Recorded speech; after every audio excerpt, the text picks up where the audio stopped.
Thank you, Monica, for that wonderful introduction. I'm really excited to be here today to talk to you about the importance of being a good presenter. I'll have a mission statement on your front of your desk. I'm going to go ahead and I'm going to put that up on the screen, and I want you to follow along with me as I read it aloud. My mission is to help business professionals become more effective in preparing a Are you following on your papers? How many people have sat through a presentation just like this? How many people have delivered a presentation just like this? They're awful, aren't they? I put out the mission statement. And how many people read this before I started speaking? Did anybody read it when they sat down? This is a big problem with handouts. Something that I see all the time when I walk into a meeting, if I'm going to go assess somebody and their speaking skills, and I'm going to try to train them, one of the things I see is a lot of handouts on the tables. The first thing people do after they come in and get their coffee and do their chatting with one another is they go to their handouts and they read the handout.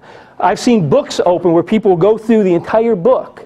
And so there's no surprise anymore about what the speaker is going to be talking about. What has happened is I have given up control of focus by putting this on your table. I did this presentation for an architectural firm, and they would take 5 or 6 people in to go present maybe a multi-million-dollar architectural engineering project.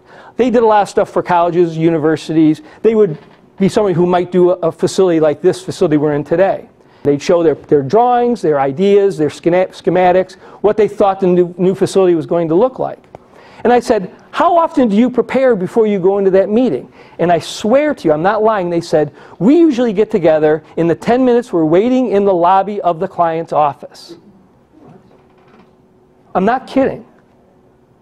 I said, oh really? Oh yeah, we go in there and we just kind of wing it. You wing it for a multi-million-dollar project?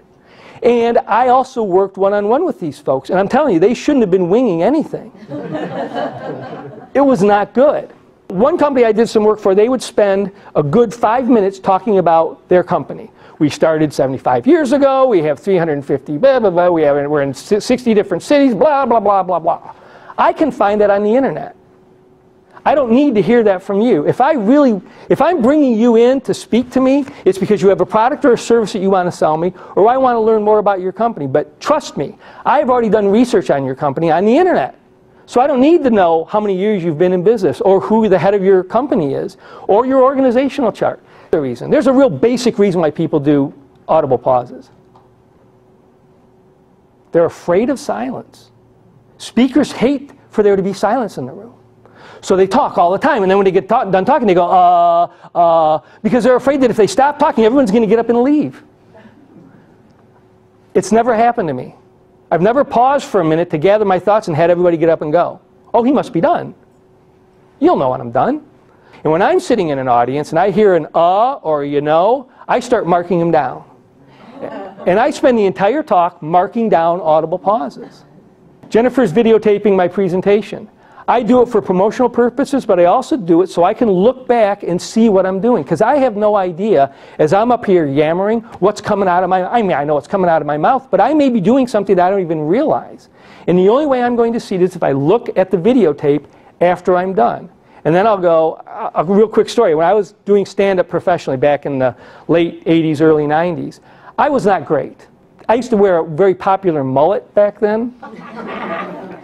And I was taping my show, and I was having a hard time with an audience, and I lost them, and they disappeared, and it got ugly really fast. And I thought, I wonder what happened. So I went back to watch the videotape, and the minute I started to lose the audience, I started to reach back and tug on my hair. I thought, oh, that's interesting. I didn't realize I did that. I looked at a couple other tapes where I had bombed, because I had a lot of those. Every time I started to bomb, I would go back and tug on my hair, and I had no idea I was doing it. It was a tell to the audience. But we don't see it, we don't know it until we see ourselves doing it on videotape. So if you're a presenter and you do it frequently or infrequently, I recommend you get it videotaped and look at it and try to improve your presentation. No confidence. That just comes from not being prepared. If you're prepared, you'll be confident, even if you're not a confident speaker, because you know what you're going to say, you know where you're going to start. It's like a roadmap. I'm going to start here, I'm going to go to this point, and I'm going to get there in this direction. As soon as you know that and you know your material, your confidence comes up, and you don't have that weird thing that I was doing that made you all think I didn't have any confidence. Here's another thing about photographs. Someone will have a great photograph and they put it on a screen and it's teeny tiny in the middle of the screen. Why is it so small? This is not interesting. This background isn't interesting. That's just something for me to put my slides on. Make that slide big. Fill that screen with it. Now you can see what I'm talking about. Okay, now I know there's a lot of information up there. I don't want you to pay attention to most of that. What I'd like you to pay attention to is the average monthly temperature in January. Then why is all that other stuff up there? If all you want me to pay attention to is the average monthly temperature in January, put that only up on the screen.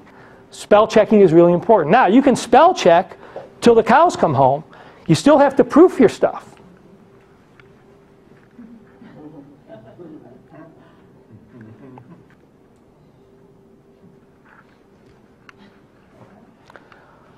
I talk about this, and then I'll go home and I'll look at one of my websites, and I'll find a spelling error on my website. And I'll go, oh, I just spent an hour talking about spelling, and there's a spelling error. Let's take a look at some photos. I'm going to put some words up, and I'm going to put some photos up. I want you to tell me which is more powerful.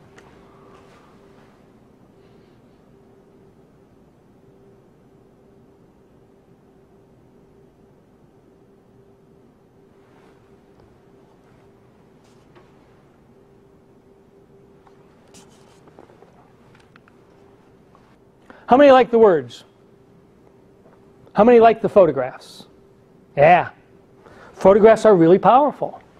Thank you very much for your time and attention. I really enjoyed talking to you this morning. Can you pass